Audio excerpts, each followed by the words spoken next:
After yesterday's final preseason game for the Raptors, the team decided which 3 players they were going to waive, and they decided to go with Gabe Brown, DJ Wilson, and to the surprise of many Raptors fans, Josh Jackson. So in today's video, we're going to discuss why the Raptors really chose Justin Champagnie over Josh Jackson after his great preseason performances. Let's get into it.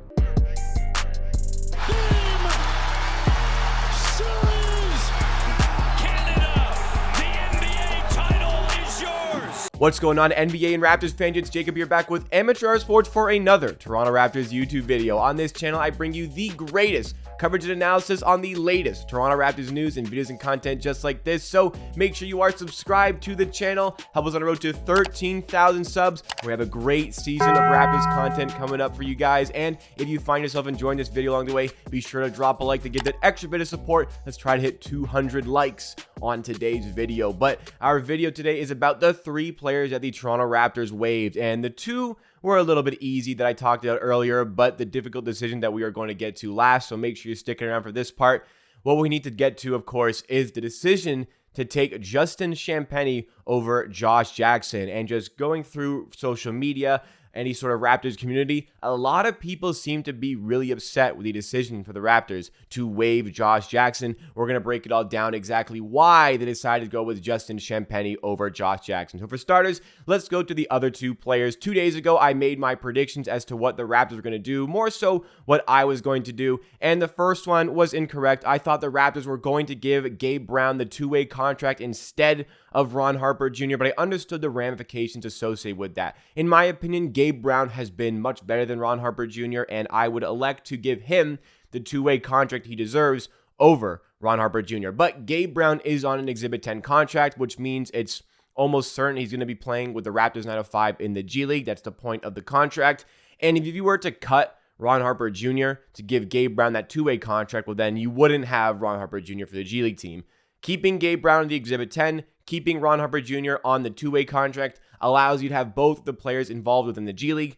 That makes sense to me. I get that it's kind of like a strong word saying you waive a player, but Gabe Brown was signed on an Exhibit 10 contract for the purpose of just playing with the team in training camp, maybe developing a little bit, which I imagine he has, and then going to the G League with the Raptors 905. And there are reports emerging that the Raptors will sign some other players on Exhibit 10 contracts today, just to waive them immediately and have them for their G League team. Maybe at the point when this video comes out at 1:30 p.m. Eastern time, they've already done that, but just keep an eye out for that. The Raptors will be signing players to waive them potentially just to have them for their G League team. This was not surprising for me. I mean, I said in the video, it's 50-50 here. They could go with Gabe Brown on the 2-way because he deserves it, or just to be conservative and have both of the guys, maybe it makes a little bit more sense to waive Gabe Brown as they have done. Now, the second player, super easy decision. DJ Wilson was waived here. DJ Wilson is an okay player. He's given us some good minutes here and there in his very brief Raptors career, but at the end of the day, he's just not better than any of the guys who actually made the roster. He's 26 years old.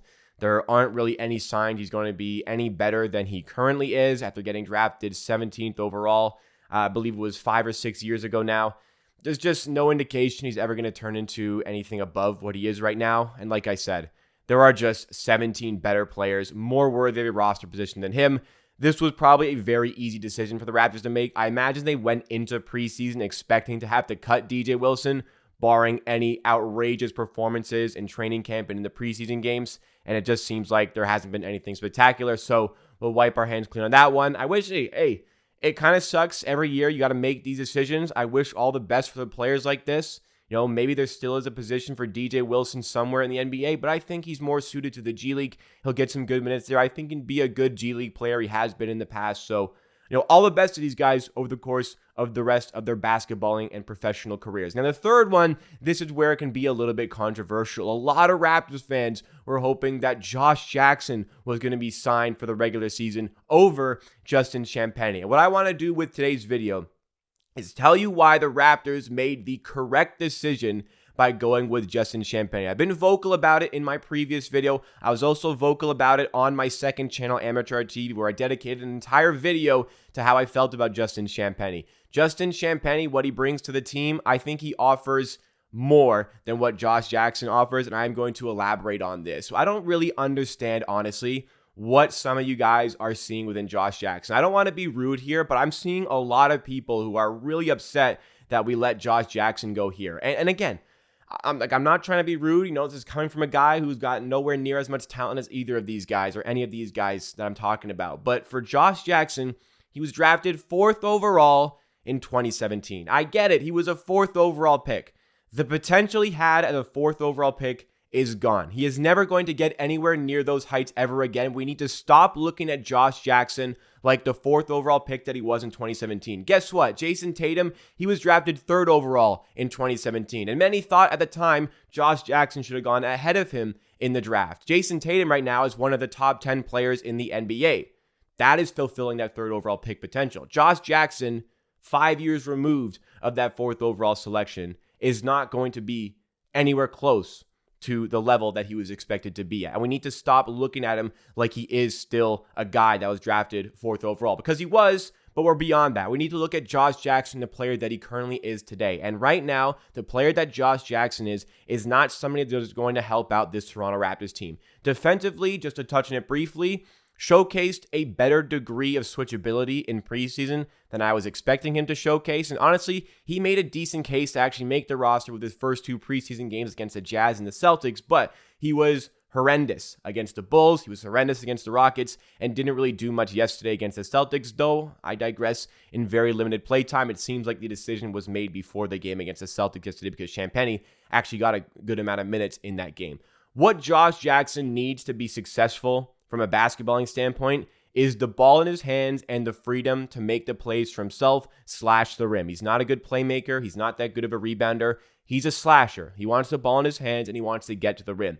He is nowhere near good enough to warrant giving the ball so often on the court. If I was playing like a rec league game and I needed a guy to be my best player, Josh Jackson, I would 100% choose over Justin Champagnie because Josh Jackson's a better guy with the ball in his hands. But the reality is when you get to the NBA, if you need the ball in your hands to be a good player, you need to be a really, really good player in the NBA. And what Josh Jackson has failed to evolve over the course of his short NBA career, it's only been 5 years, what he has failed to do is evolve any other aspect of his game that would benefit the team as a role player. Now, this is where it's different for Justin Champagnie. Josh Jackson is 25 years old and has not showcased any signs of developing beyond what he was when he was originally selected 4th overall by the Phoenix Suns.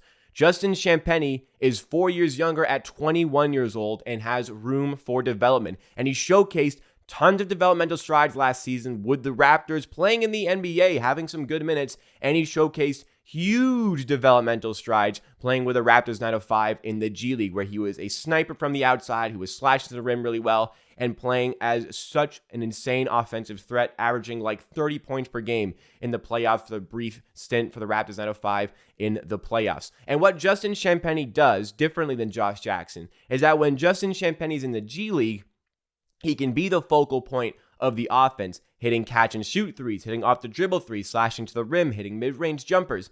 These are all things that he can do as the first option. But when he goes to the NBA and he is now a role player, a 9th, 10th, 11th, 12th guy in the rotation, there are things that he can still offer this team to benefit us with his on-court presence. He's an excellent rebounder, especially for his height, and he can space the floor. Didn't showcase it yesterday against the Celtics. I will admit that. He was pretty horrific from a shooting standpoint, but he can space the floor and knock down his three-pointers from the outside, which he has showcased in his Raptors career in the NBA and in his G League career. I'm just trying to take you through the reality of this situation, and the reality very clearly, very plainly, is that Justin Champagnie is like just as good as Josh Jackson is.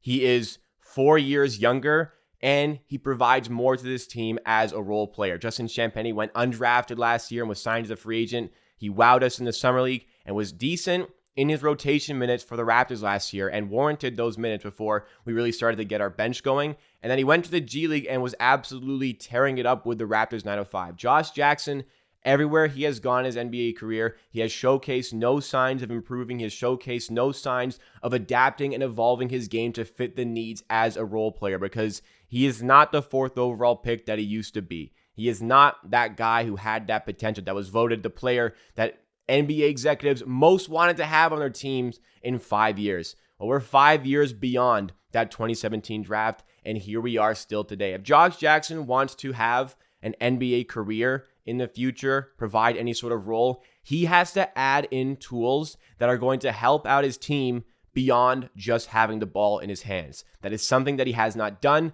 It is something that Justin Champagnie has already started to develop, and at 21 years old has room to continue to develop in that area. I'm really happy that I decided to go with Justin Champagnie. It's very much what I wanted. I very much wanted to see another year of Justin Champagnie in the Raptors uniform. And I'm not suggesting that Champagnie is going to light the world on fire with the Raptors. That's not what I'm saying at all, but I would much rather instill my faith and my developmental resources into a player like Justin Champagnie, who has more of a willingness to improve and is much younger and has more room for development. So this was a great decision, in my opinion, by the Raptors. I am fully supportive of the 3 players that they have cut here last season. I was a bit upset when we lost Ishmael Wainwright and took Sam Decker instead, but then Sam Decker also got cut. The Raptors had a little bit of guaranteed money tied up in DJ Wilson, but we have a comfortable amount of wiggle room under the cap even despite that. So we're in a very good position right now, and I think that the decisions that were made by the Raptors here were the correct decisions. I'm also a little bit happy here that we don't need to have any more of these debates that as if Josh Jackson still has the potential he had when he was drafted 4th overall. He was drafted 4th overall for a reason, but this is your absolute picture evidence of a draft bust. An absolute draft bust. Blame it on the development. Blame it on the individual. Doesn't really matter. He's not a player that's going to help this team win. I think Justin Champagnie has the potential to do that. So let me know in the comments, do you agree with my sentiments here? Do you agree with the Raptors? Let me know your thoughts and opinions on who you would have cut in the comments down below, because that is it for me for today. Thank you so much for watching this video. Please drop a like if you enjoyed, and be sure to subscribe to Amateur Sports for more Raptors content just like this, and I'll see you again next time for another video.